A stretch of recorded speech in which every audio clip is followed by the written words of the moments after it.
जय माता दी। आज की कहानी का शीर्षक है मेरा रोता हुआ उत्तराखंड। कहानी अच्छी लगे कमेंट करना, लाइक करना और शेयर जरूर करना। तो कहानी इस प्रकार है। आज मैं ऐसे उत्तराखंड की कहानी बता रही हूँ जो पहले कैसा था मेरा उत्तराखंड, कैसी यहाँ की वादियाँ थी। बड़े बड़े पर्वत सुशोभित मान होते थे। सारी दुनिया के पर्यटन हमारे उत्तराखंड घूमने आते थे। आज मेरा उत्तराखंड बर्बाद हो गया है। ये सब बर्बाद किया इंसानों ने। पहले 20-30 किलोमीटर पैदल चलते थे, कहीं रोड नहीं थी, गांव में खुशहाल जीवन जीते थे। और आज घर घर में रोड चली गई है। पूरे उत्तराखंड काट दिए गए हैं। बड़ी बड़ी नदियाँ नालों में परिवर्तन कर दिए गए हैं और उसमें भी घर बना दिए गए हैं। नदियों का रास्ता बदल दिया गया है। अब ये नदियाँ और नाले हम इंसानों से पूछ रहे हैं, हम जाएं तो जाएं कहाँ? तुम ही हमें थोड़ा रास्ता दे दो। पर यह पापी इंसान तब भी न माना। नदियों के किनारे घर बनाता गया, दुकानें बनाता गया और बड़े बड़े रिजॉर्ट बनाता गया, जैसे उसकी अपनी जागीर होगी।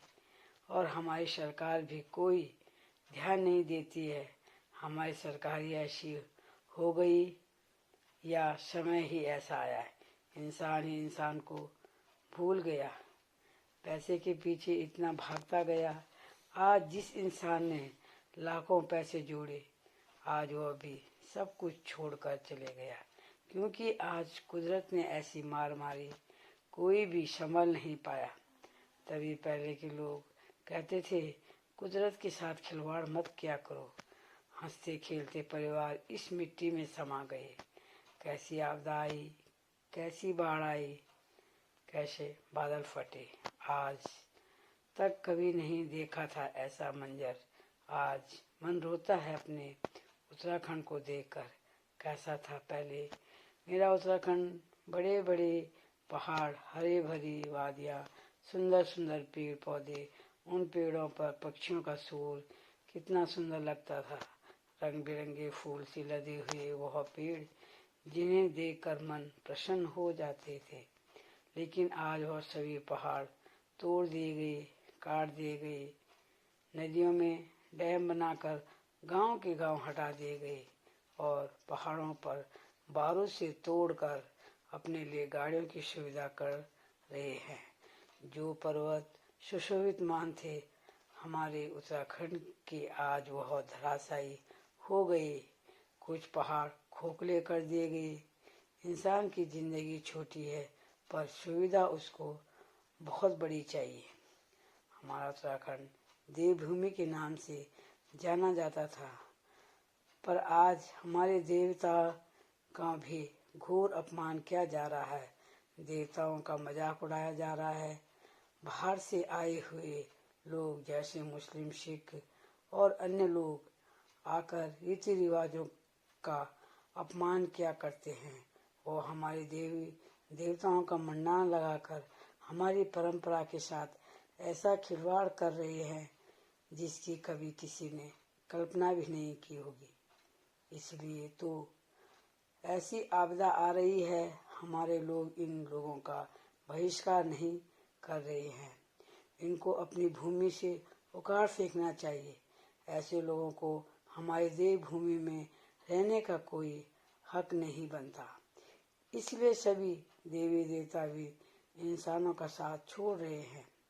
हमने आज तक ऐसे बादल फटने के बारे में सुना तक नहीं था, और आज ऐसे फट रहे हैं बादल जैसे ओले बरस रहे हों। गांव के गांव वीरान हो गए, परिवार के परिवार खत्म हो गए। अब क्या बचा उत्तराखंड में? कुछ टूटे फूटे पहाड़, सड़े हुए नाले और रोते हुए घर। जो चले गया वो कहाँ से आएंगे? जो टूट गया वो कहाँ से जुड़ेगा, और जो बह गया वो कहाँ से मिलेगा।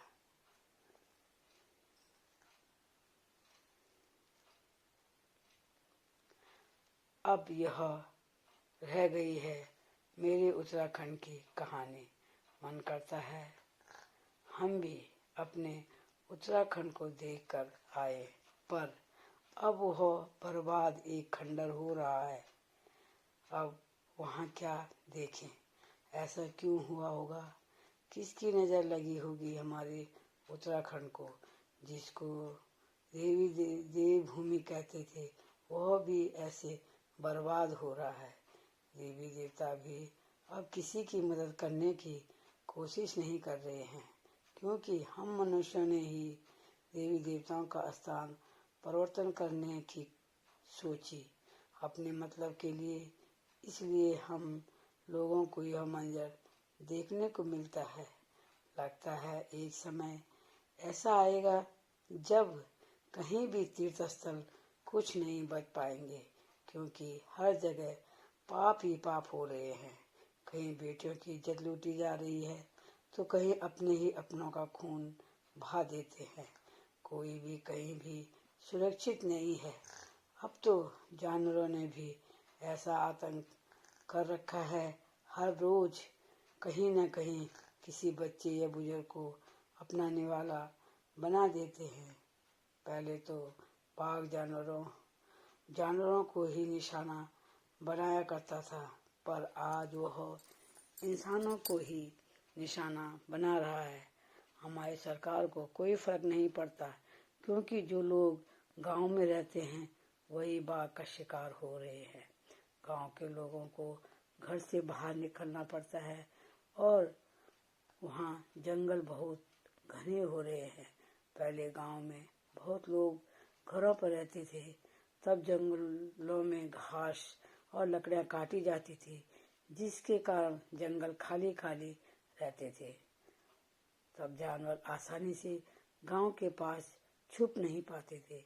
आज गांव के पास ही घनी झाड़ियाँ हो गई हैं, जिसके कारण बाघ इंसानों को आसानी से अपनाने वाला बना देता है।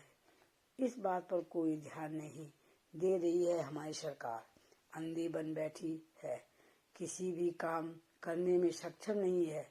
सबको कुर्सी चाहिए, बस कुर्सी का ही खेल है, नहीं तो किसी इंसान को पहचानता भी नहीं। कुर्सी के लिए घर घर जाकर भीख मांगते हैं, जब कुर्सी मिल जाती है तब किसी को भी नहीं पहचानते। हमारे देश के ऐसे नेता हैं, जब हमारे राज्य में कोई अच्छा अधिकारी आता है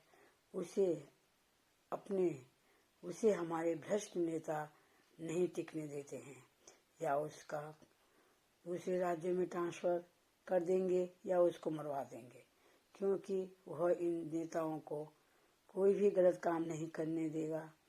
जो ये घोटाला करते हैं वह अधिकारी के रहते नहीं कर पाएंगे, इसलिए किसी भी अच्छे अधिकारी को नहीं टिकने देते हैं। जो गलत करता है उसके कर्म उसके आगे जरूर आते हैं। इसमें